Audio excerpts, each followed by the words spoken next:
अस्सलाम वालेकुम, welcome back to my channel my kitchen recipes. कैसे हैं आप लोग सब? आज हमारे किचन में बन रही है बड़ी क्रिस्पी और क्रंची सी रेसिपी।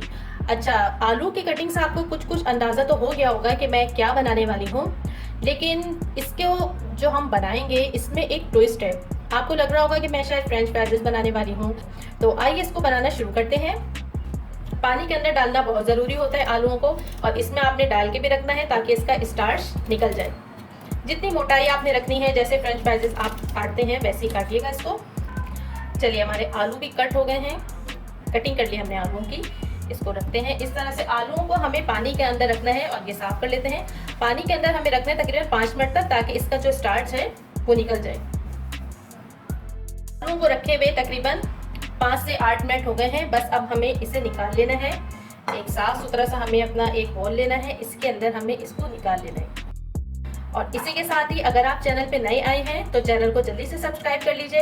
वीडियो पसंद आए तो लाइक ज़रूर कीजिएगा, फैमिली में शेयर भी कर दीजिएगा, और कमेंट करके मुझे ज़रूर बताया कीजिए कि आपको रेसिपीज़ कैसी लगती हैं।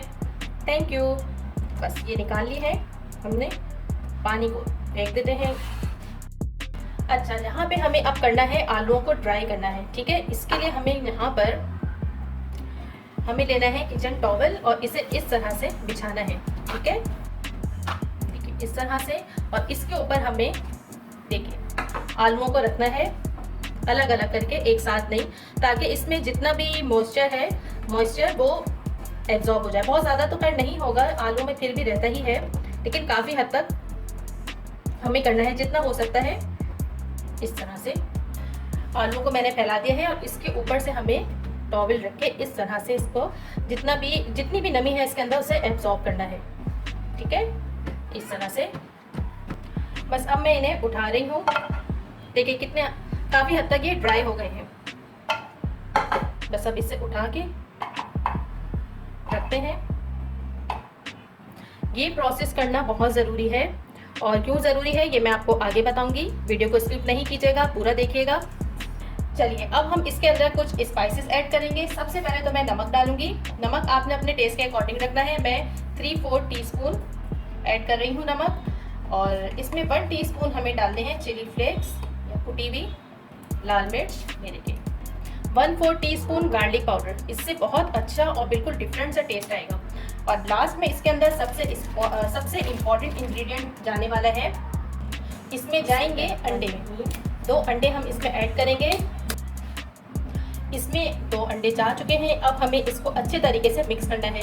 अच्छा, आपने इस तरह से खुले मुंह का बर्तन लेना है जिसमें आप इसको मिक्स करें। अगर आप गहराई वाला बर्तन लेंगे, जिसमें मैंने अभी ब्रेड वाला आपने देखा था, इसमें जो ये डिबोए हुए थे चिप्स, तो उसमें ये सही से मसाला कोट नहीं होगा, मिक्स नहीं होंगे आपस में, ठीक है। इसका ख्याल रखिएगा। इस तरह से अच्छे से मसाला कोट हो जाएगा चिप्स के ऊपर। इसे मिक्स कर लेना है अच्छे तरीके से। देखिए मैंने मिक्स कर लिया है इसको। अब 1 कप मेरे पास यहाँ मैदा है, जिसको थोड़ा थोड़ा करके हम इसमें ऐड करेंगे और मिक्स करते जाएंगे। अगर तो आपको कोटिंग इसकी बारीक रखनी है, पतली रखनी है, तो आप मैदा थोड़ा शामिल कीजिएगा, और अगर मोटी रखनी है, मैं कोटिंग इसकी मोटी रखूँगी, इसलिए मैं थोड़ा ज़्यादा मैदा ऐड कर रही हूँ। मैदे की कोई ख़ास क्वांटिटी नहीं है, आपने अपने इसके चिप्स के हिसाब से ही देखना है, जैसे आप खाना पसंद करें, ठीक है। बस इसे इस तरह से मिक्स करते चले जाएंगे। ऑयल मैंने गरम होने के लिए रख दिया है। ये देखिए अच्छे से मिक्सिंग हो गई है इसकी, और आलूओं पे इस तरह से देखिए इस तरह से हो गया है, ये कोट हो गए हैं। बस अब हम इसे फ्राई करेंगे। फ्राई हमें फौरी करना है, इसको रखना नहीं है।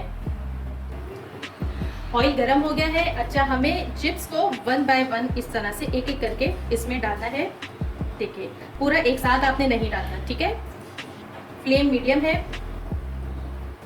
यहाँ पे मैंने चिप्स डाल दिए हैं, थोड़े से चिप्स इसमें डाले हैं, और अभी हमें बिल्कुल भी इसमें चमचा नहीं चलाना, ठीक है, वरना इसकी कोटिंग उतर सकती है। और फ्लेम हमने मीडियम रखा है, क्योंकि अगर आप हाई फ्लेम रखेंगे इसके ऊपर इसमें, तो फिर ये होगा कि ऊपर से तो कलर आ जाएगा, लेकिन अंदर आलू कच्चे रह जाएंगे।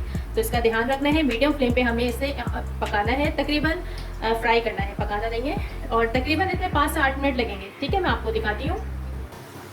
यहाँ देखिए इन्हें फ्राई होते हुए 3-4 मिनट हो गए हैं, और इन पे कलर आना शुरू हो गया है। अच्छा, हमने इसको अलग अलग करना है, क्योंकि जुड़ भी जाते हैं ना, देखिए इस तरह से। तो ये एक फोक लेना है आपने, और इसको इस तरह से अलग कर देना है, चमचे से बिल्कुल नहीं करना। ये देखिए इस तरह से इसको अलग कर देना है।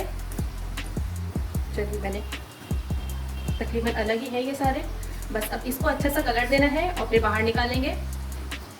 चलिए ना, हमारे फ्राइज पर खूबसूरत सा कलर आ गया है और बस अब हम इसे निकालते हैं। देखिए कितने खूबसूरत लग रहे हैं ये। इसी तरह सारे फ्राई करके फिर मैं आपको दिखाती हूँ।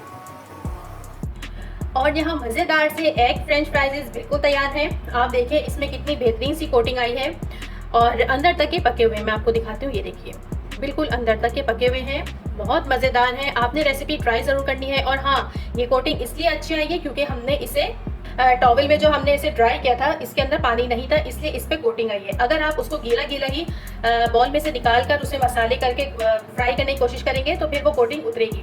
तो ये छोटी छोटी टिप्स होती हैं, इनका ख्याल रखा कीजिए। वीडियो पसंद आए लाइक ज़रूर कीजिएगा। अल्लाह हाफिज़।